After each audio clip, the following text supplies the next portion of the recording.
Join internationally acclaimed overland expert Paul Marsh and award-winning journalist Gregory Simpson as they delve into all things responsible overlanding. From choosing the right vehicle, getting yourself prepared, getting your vehicle prepared, safety tips, and much, much more. Only on Responsible Overlanding. So Greg, here, whole lot of trucks, all exciting. These are trucks that are clients, we built up for clients. You know, a couple of troopies, double cabs, 80 series. And this is where it starts. You know, this is where people bring their trucks. I use different companies to do my builds for me. And I'm very selective about who I choose, because I want to make sure that the vehicles are built properly, and I project manage the whole build with the company. So it's either mechanical build up, or there's some body shop work, or we're building and kitting out the vehicles. So the important part is to make sure that whatever we're going to put in the vehicle is actually going to be built in properly to serve the client's needs and to last. You know, they're going to go on tough roads, and we don't want it falling apart. We want to make sure the kit is well tested and it's properly fitted. So this is an interesting truck. This was we sold this to one of my New Zealand clients, and it's got the Kia roof conversion, which is not done in South Africa. Kia, it's not by the Kia car company. No. I was about to say. Very different. But it's a great conversion. There are not many of them around, and it's all fiberglass. So how does this work? And it actually goes up. The roof goes up. And it just allows you an ability to live inside the car, much like what we've done with the Troopies with a pop-up roof which comes up like this, except this gives you a bit more space, headroom. So that's a bigger version of Andrew's Troopies? I wouldn't say bigger, just the space that they've created inside here is a bit more. You know? Okay. And I mean, this truck hasn't got huge mileage on it, but it's done some good trips. And again, I would take a truck like this and then I would refurbish the truck, and we'd go in and would really build back in the reliability. We'd really make sure that we can get it properly set up. It's similar to what you do with Andrew's truck. You seem to have a relationship with Terrain Tamer, who supply a lot of the used. Yeah, you know, Terrain Tamer have been around 50 years. They put a lot of parts into the four-wheel drive market, based in Australia.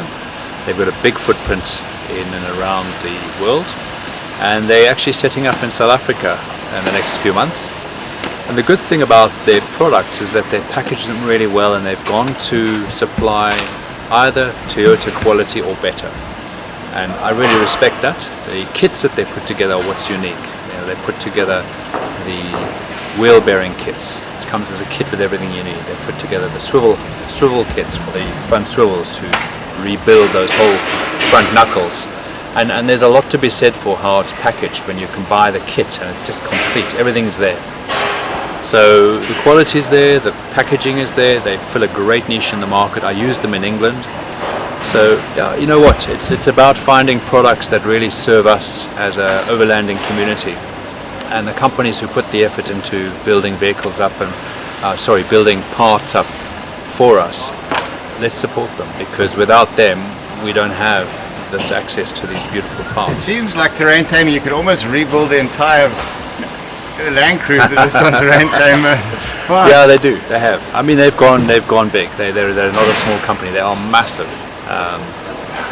You know, much like I guess there are a lot of other companies who supply parts, but in a smaller way. Whereas they've gone and they've looked and said, what can we supply to the Nissans and the Land Cruiser fraternity that actually is going to support them in what they do. And they do. They cover every aspect. I get alternators. You know, there's not much. You saw what we did on Andrew's truck, and the amount of parts we got from Terrain Tamer. Their product range is extensive. They're real truck guys.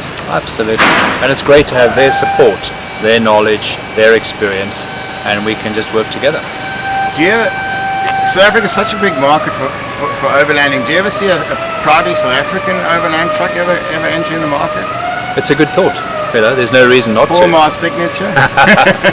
Well, you know, building trucks up with that sort of signature in mind would be something you're going to give someone which is standardized, and there's a gap in the market for that, and it would be great to do something like that. And it's something I've thought about and something we could create, but it'll still be a while because it'll take a significant investment to do that. Yeah.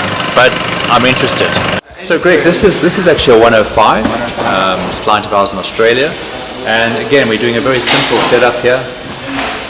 2-drawer system, table that slides out here, 2 water tanks. We've taken out the rear windows on the sides and we're actually putting aluminium plates in. And you're able to fill those tanks from the side windows, which just makes it really easy. 2 separate water feeds, and to keep it simple, it's just a gravity feed out of here. Store boxes in between, and generally we're going to put stuff further back that we're not using too often. And then there's a roof shelf up top. So it's simple, accessible. And then inside the car... Have you taken seats out of this car? Yeah, we have. So if you have a look in here, the seats are out completely back here. That really it gets a lot more space going. Well, we're going to put a single seat here. We've got all the electrical. If you want to just film in here, you can see. So we've got all the electrical gear here. Okay. So this is all being fitted into the car, and then we'll have a single seat here. So the client will have a single seat here. We raise the floor up. The fridge sits on the passenger side there, and between the seats here we put a metal box that you can actually use to store camera gear. And I'm going to show you another vehicle where we've done all this work. So it's a great setup, great truck. You can take 2 people in the car with the driver, or you might just have a guide that you're going to take with you. So it just gives flexibility again. Exactly, that extra seat. Very simplistic but functional layout in the back. Very simplistic. And again, it's, everything's tied down. We can access it. It's going to have a quick pitch roof tent. Would you put solar on top of it? So we do. So the tent will be fitted on roof bars to this vehicle, and then we're going to put a solar panel fixed to the tent, which will be part of giving extra power into the batteries. This truck's very interesting because this truck has got This is the petrol, 24 valve. No, this is diesel. The 24 valve. This is well, it didn't come out like this. So this is the turbo diesel 24 valve, beautiful motor, turbo dieseled. Is this the 1KZ? 1HZ. 1HZ, yeah. The 1HZ, the FE motor. Does it get any better than this? This is probably going to be about the best motor you can put in a vehicle like this. You get the 12 valve, the 1HDT, which was the 12 valve turbo diesel from Toyota, which you got in the 80s. And then you got the 24 valve equivalent. And this is a great motor. If I can buy these motors, we'll get these motors, we'll put them into the Troopies. And then in the Troopy, we take out the Troopy gearbox and we put a stronger petrol 80 gearbox in. And then you've got a bulletproof gearbox, bigger clutch, bigger flywheel, heavy duty clutch, powerful motor with a turbo, which makes it beautiful to drive. Sounds very sexy. Yeah, no, it's great. It's great. Right, so this is... And in terms of tires, I see you put quite big chunky tires on. So these are an all-terrain Cooper tire. Big tire. My choice of tires are either Cooper or BF Goodrich. The all-terrains. Unless someone is going to go to West Africa, then you need a tire appropriate to where you're going. But these are good tires; they work well. And this is this a 100 or an 80 series? So this is an 80, and you can see here. Similar setup to the other. So very similar setup. This is his cooker, which just sleeps in front. And what we've got here, we've got 2 water tanks, the roof shelf, little areas to store some kit, gravity feed, table, drawers. Nice heavy duty drawers, yeah. Yeah, these pull out, nice strong drawers. And then on this one, because it's got the 2 rear doors, we're able to put drop down tables. Really cool. And then if you see on these ones, we've taken all the windows out. Yeah. This one we've left the windows in, we've just put wooden boards here. And this is going to be canvas pockets here. So that's all going to be drop-in canvas for using that space. This is dead space, and they can use this space. Have bags there and stuff. Yeah. And I see you've just put. So what we've done on the back is we've just put vinyl. We just vinyl the rear windows. Aluminium versus that. If you wanted to, aluminium would be better. We've left the glass in to save. This is more cost effective. Weight-wise, any difference? Not really. I mean, glass is heavy too, eh? I mean, this is aluminium, and so you've got the aluminium. You've got aluminium in there, so we could actually drill through and put the water filler in. And again, here on the roof tent, we've got the roof tent, and Max Tracks, So this is the Alucab roof tent. It's on roof bars. Do you have a favorite roof tent or a couple of favorites? I like this tent because we can fit stuff to it. So the quick pitch allows it as well, but this tent allows us to fit a solar panel. It allows us to fit max tracks, and we've put a lightweight aluminium tray so that you can actually carry wood up there. It's essentially going to northern Namibia. But you know, you don't want to leave it up there. Yeah. You're opening the tent, you've got to take the weight off the tent. Weight distribution, that must be a key thing for Yeah, you. you've got to be careful, you know, weight, anything. But we don't have a roof rack on here, so that does save a lot of weight. We've just got some roof bars. The tent's quite heavy. The solar panel's light. The max tracks are fairly heavy, but you're a bit caught up as to where on this truck you'd fit them. You know, sometimes on the troopies we put them on the side and you can fold them down like a table, but here we're a bit more limited. So you can see here we've done something similar. We've got all the electrics, little compressor, little bags, little roof net. This is a camera box, this box here. That's handy. So here, all the camera gear goes in here. It's really nice, and what it allows you to do is access the camera gear from the front. And we've got a hidden floor in this box so that you can actually put stuff and hide it underneath. It's a really useful, accessible, lockable, secure box. And that's really what we created here. Hiding places must be quite important.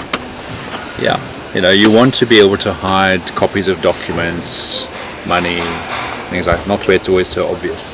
And then you can see going further, you've got the fridge. Okay, that's a National Lunar. So you know, both which good. fridges do you Oh look, they're both They're all good. good. You know, they're very good. I do like the National Lunar from the functionality. It gives more functionality. They're good, strong, robust fridges, but you know the Engels are also. And the old Waco.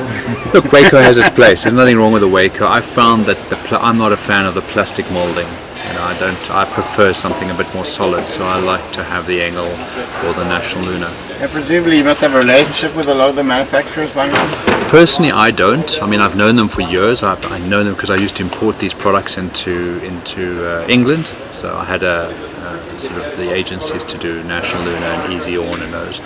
But when it comes to the clients now, I'm discussing what's right for the clients. So it's not about a product brand. It's not about my relationship with the manufacturing, because the company that's going to build the vehicles are going to quote and use supply the products that we've actually required. And that for me is most important, that the products we choose are right for the client. If it's a fiberglass tent, we'll choose a tent that's suitable. You know, and it's not about the specific product. There are certain products on the market that have actually really stood out, head and shoulders. You know, the Gobi X-Rear bumpers, brilliant. I love them to bits. They're well tested. They've been tested by higher companies. So if you want to test a product, give it to the higher companies, because people abuse the higher cars. So yeah. So you can see here, and of course that's been raised up. So you've got. With the Land Rover, what's happening with this Land Rover? No, well, that's a good point. Eh? Well spotted. It's the only way to put a little bit of love into the car here. You know, we've put a heart of Land Rover in. Well, they make a great little seat here. I've got to find where the click is. Anyway, it does. It folds back up here, and it's just a nice spot Land because it's a Rover. narrow seat. But it is a nice narrow seat. Yeah, that's great. And kids must like that as well. No, they do. They do. So you know, other things we've got in here. We've got a Madman gauge. It's got a center storage box. It's got a dash cover. Refrigerated? No, it's not. It's just a steel lockable box. Ammo box type thing. Well, more like a central cubby box.